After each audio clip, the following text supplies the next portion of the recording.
Alright, today we're going to be opening the Mighty Flea from Yo-Yo Factory, I believe. And I got this from a member on the Buy Sell Trade group. And it is a very small yo-yo. It is the size of a quarter.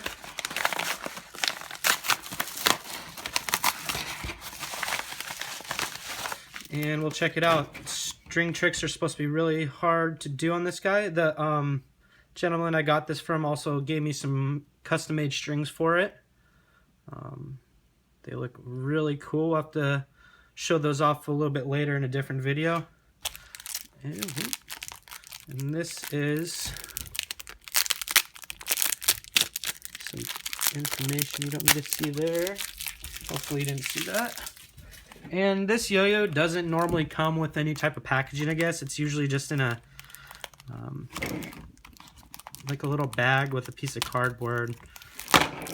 So that guy probably got tossed away pretty quickly. Let me see if I can open this up without taking forever.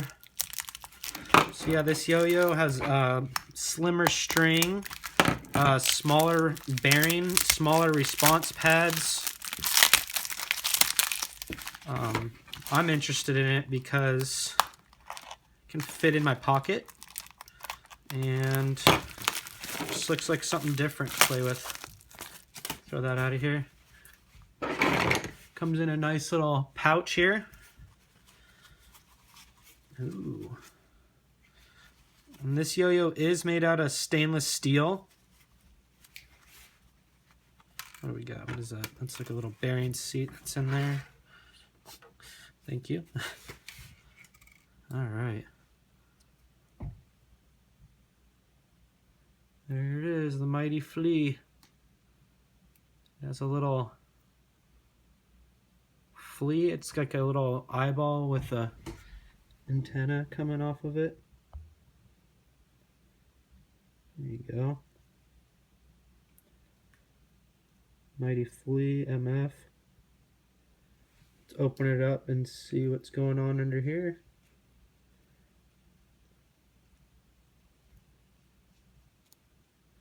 Wow, it's a long axle for this little guy. Interesting response pads. They're like textured.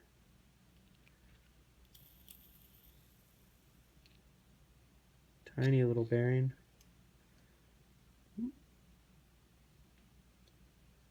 Yeah. So that's the Mighty Flea. We will have to try it out later. Thanks for watching, guys. Have a wonderful day.